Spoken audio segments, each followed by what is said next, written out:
Welcome to the Building Bridges for Adults workshop on Paganism and Indigenous religions. Let's look first at paganism. Pagan comes from the Latin word paganus. Its original meaning is not clear. One way to translate it is to mean outsider. It appears to have been used in military accounts to denote civilians, and by some writers in ancient Rome to describe people dwelling in the countryside. However, by the 5th century CE, the term paganus was being used to label all non-Christians. It was applied to heretics and frequently was connected to Satanism. The word witch, used by some pagans today, was also considered an evil term. Many people today still connect paganism with devil worship or evil. One definition that still exists in dictionaries is anyone not Jewish, Christian, or Muslim. Under this definition, Buddhists and Unitarian Universalists are pagan. Pagan can also be used to define ancient polytheistic religions like the ones that existed in Egypt or indigenous religions. Therefore, when we talk about pagans, we need to be clear about how we are using the term. There are many different religions that may define themselves or be defined by others as pagan.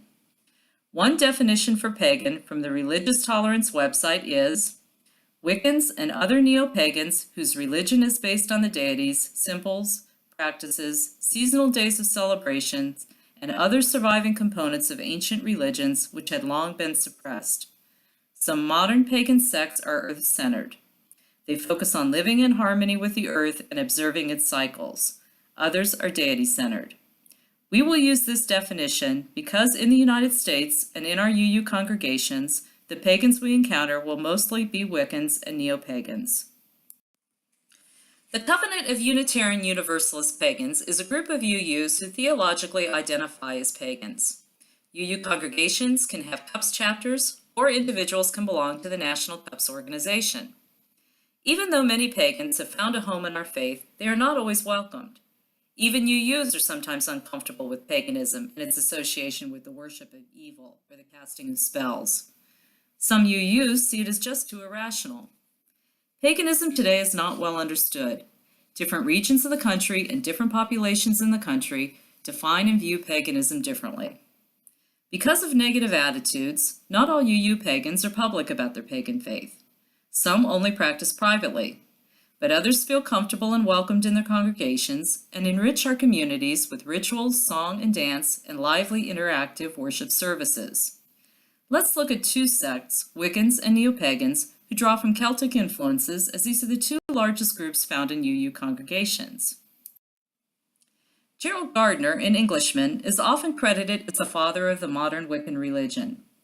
Throughout its history, England has had laws against witchcraft, the last of which was repealed in 1951. In 1959, Gardner published The Meaning of Witchcraft, giving Wicca a public face. Wicca is recognized as a religion in the U.S. Some Wiccans use the term witch, others do not.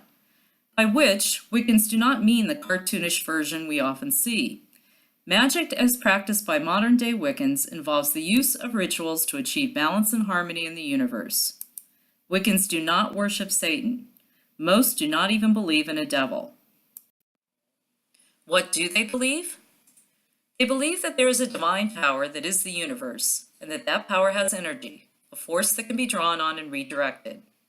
Some Wiccans cast spells to draw psychic energy from the earth or other elements toward a specific end, usually in situations where things are seen to be off balance. They may seek help from spirits or representation of the elements. Wiccans believe any energy you send out, positive or negative, comes back to you threefold, so they are wary of sending out negative energy. Wiccans believed in protecting the environment long before greenhouse effects were discovered. They believe the sexes are equal. They are also very accepting of different paths to spirituality and do not believe in or practice religious oppression. Many other beliefs vary. Some Wiccans worship deities and some do not. By definition, Neo-Pagans base their religion primarily on the beliefs, traditions, and rituals of ancient earth-centered religions. The most popular Neo-Pagan religions in the U.S. are the Druids, based on Celtic tradition, and the followers of Asatru, based on the Nordic tradition. The Celts lived in several different places of the modern-day British Isles and were not a uniform culture. Hence, over 300 different gods and goddesses have been identified as worshipped by the Celts, though many are presumed to have been local gods. About 33 appear to be supreme. The number 3 is important in Druidism. It represents the sacred, that is, earth, water, and sky, the being, or spirit, mind, and body, and time, or past, future, and present. The Druids tend to look at the world in threes. Neo-Pagans and Wiccans are frequently discussed together because they share many beliefs. These might include emphasis on nature, creating balance is important, bad things result from imbalance. Balance includes equality among the sexes, accept people with diverse identities in different walks of life, do not proselytize.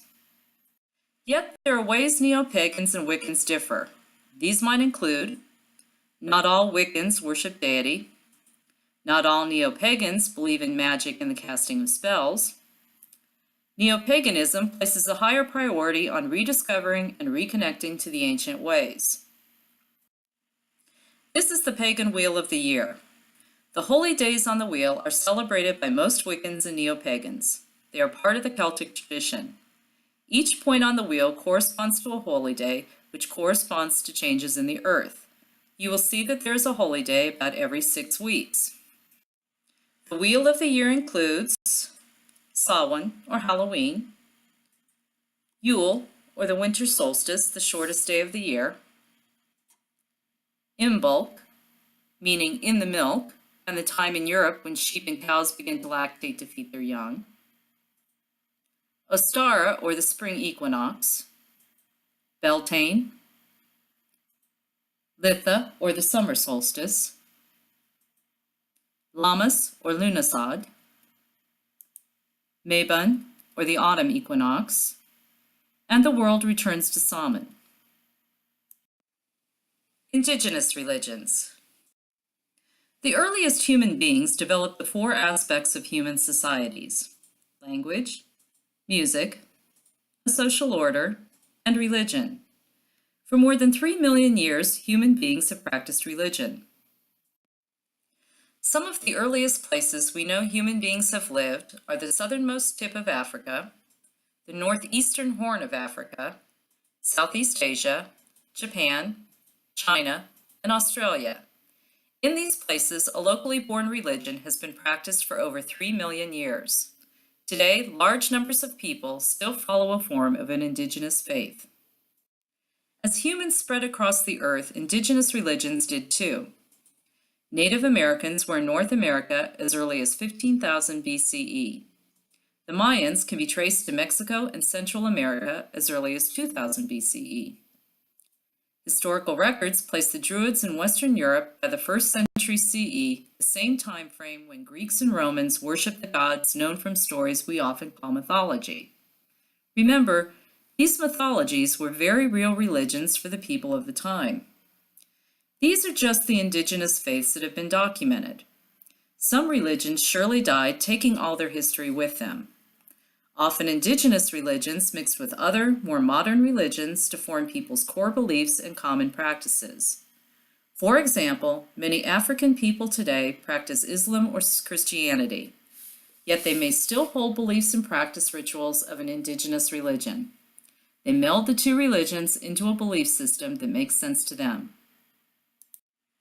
All indigenous faiths are orally transmitted, embedded in the specific places where the adherents live, tied to natural events and rhythms, and bound to a strong sense of the interrelationship of all living things. Indigenous faiths do not have the preoccupation with the distant future that later religions developed, like heaven or hell, reincarnation, or enlightenment. The present is the time that is important. The earliest born faiths celebrate the female as the source of life. They often consider the earth itself as female, since it gives life to us all. Early societies greatly valued women because of their childbearing capabilities and the primal creative energy which these societies recognized as female. Patriarchal societies came later, essentially as a luxury afforded by stability and prosperity. Taken together, indigenous religions rank 5th worldwide in terms of number of adherents.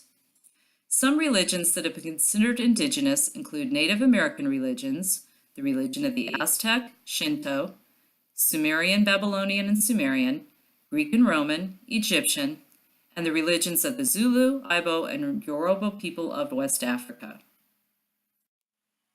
One of these, Shinto, is an indigenous faith of Japan with an estimated 4 million to 100 million current followers.